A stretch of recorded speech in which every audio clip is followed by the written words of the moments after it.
Screen shared.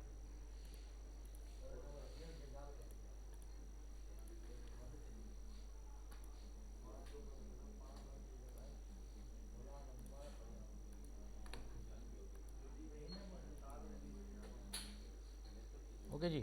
सो classes क्या होते हैं? सिंपल मैंने कहा था class, what is class? Class is a blue print of an object. Object actual होती है, उसका स्केलेटन क्या ऑब्जेक्ट कैसे बनेगी, वो क्लास कहलाती है। क्लास को डिक्लेयर करने के लिए आप क्लास कीवर्ड यूज़ करेंगे, उसके बाद क्लास का जो नाम देना चाहें वो बनाएंगे। जैसे यहाँ क्लास कस्टमर बनी, उस क्लास कस्टमर के अंदर क्लास का अंदर क्लास बना सकते हैं। हम कह सकते हैं कि दूसरी क्लास अगर बनाएं तो क्लास कॉन्टैक्ट होगी। उस क्लास कॉन्टैक्ट के अंदर हम क्या कर रहे हैं, एक आईडी पास कर रहे हैं जो कि इंटीजर डेटा टाइप की, एक ईमेल पास कर रहे हैं जो कि स्ट्रिंग डेटा टाइप की है। So we have just declare the class name without any property and user defined constructor. Constructor कौन सा है? A non parameterize default constructor is created in the Kotlin automatically. जब आप क्लास के अंदर बताते नहीं है ना कंस्ट्रक्टर को, ऑटोमेटिकली कंस्ट्रक्टर बन जाता है। यूज़र डिफाइन बनाना चाहें तो आपको कंस्ट्रक्टर बनाना पड़ता है। लाइन नंबर 2 में क्या हो रहा है? Declares class with to parameter immutable IT. Immutable क्यों है? वो वेल किया है उसको, और वी आर किया है जो कि म्यूटेबल है। तो म्यूटेबल ईमेल, ईमेल क्या है? म्यूटेबल है। जबकि आईडी क्या है?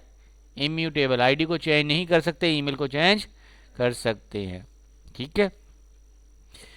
And A constructor with to parameter email ID. हमने ये कंस्ट्रक्टर बना दिया। इसको बनाने के लिए कॉन्टैक्ट क्लास, क्लास बनाई, नाम क्या है उसका क्लास का? कॉन्टैक्ट। और कॉन्टैक्ट के अंदर हमने एज ए फंक्शन डिक्लेयर किया तो ये बन गया कंस्ट्रक्टर। अब हम क्लास में मेन फंक्शन में जाके इनको बनाएंगे, यूज़ करेंगे। तो हमने एक ऑब्जेक्ट बनाई कस्टमर, और क्या करेंगे? कंस्ट्रक्टर कॉल करेंगे क्लास का कस्टमर। जब पैरेंथेसिस लगाते हैं तो ये कंस्ट्रक्टर हो जाता है। और ये कंस्ट्रक्टर कौन सा है? न, नो पैरामीटर कंस्ट्रक्टर, कुछ पैरामीटर पास नहीं कर रहे। दूसरा ऑब्जेक्ट बनाया कॉन्टैक्ट का, जिसमें हमने कॉन्टैक्ट में कंस्ट्रक्टर कॉल किया, कॉन्टैक्ट का एक आईडी पास की और ईमेल पास कर दी। प्रिंट करवाएंगे तो हम जब एक्सेस करना चाहेंगे उसके एट्रीब्यूट को तो बोलेंगे contact dot ID, contact dot email. तो एट्रीब्यूट को हम इस तरह से एक्सेस कर सकते हैं। ये इसके एट्रीब्यूट कहलाते हैं। यानी कॉन्टैक्ट क्लास है, कस्टमर क्लास है, दो क्लासेस बन रही हैं। एक क्लास है बगैर पैरामीटर के, दूसरी क्लास है विथ पैरामीटर के। और वो पैरामीटर दो हैं इसमें, इसमें कोई पैरामीटर नहीं है। ये भी ऑब्जेक्ट है और ये भी। Customer is an object, contact is an object. दो क्लास हमने डिफरेंट कंस्ट्रक्टर के साथ बना ली। और फिर हम जाके इसकी आईडी चेंज करना चाहें, आईडी चेंज कर सकते हैं। एक और मैं अगर क्लास बैग इसको चलाऊं फंक्शन को, आउटपुट क्या आएगा? What will be output? Nothing will be output. क्या आउटपुट होगा? क्यों? सिर्फ आईडी प्रिंट होगी। ऑब्जेक्ट बनी है लेकिन प्रिंट क्या होगा? कॉन्टैक्ट हमने प्रिंट नहीं करवाया। अगर हमने प्रिंट करवाना हो कॉन्टैक्ट, क्या करेंगे? नीचे जाके सेम वे में क्या करेंगे? कॉन्टैक्ट ईमेल कर देंगे। तो जब ये कॉन्टैक्ट ईमेल करेंगे, अब ईमेल भी प्रिंट होगी। ठीक है। वन कौन सी है? ईमेल।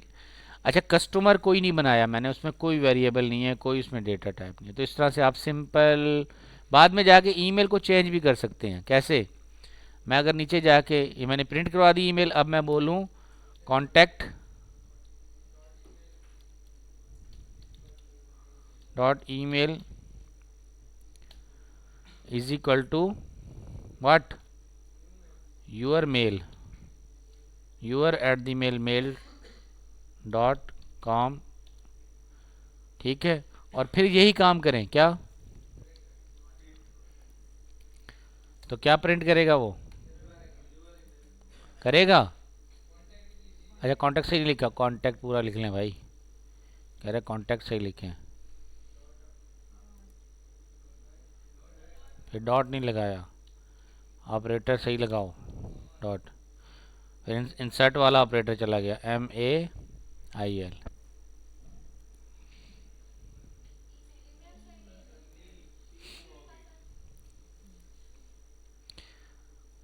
ठीक है, आ गई।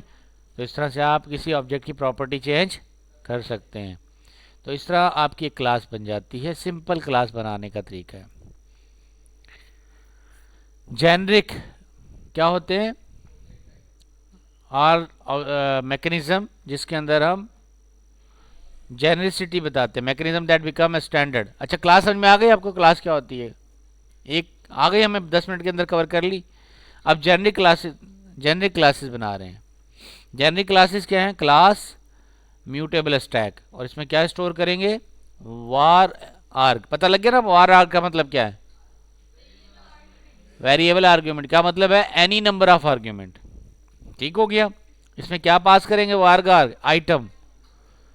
आइटम किसका है? ई टाइप का। What is E? यहां बता रहे हैं what is E. Mutable entity है यार, ठीक है। So what we are creating, defining generic class where E is called generic type parameter.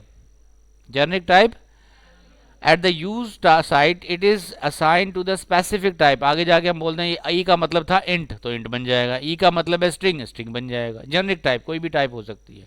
तो इस तरह से आप क्लास बना सकते हैं। हमने कहा element item dot to mutable list.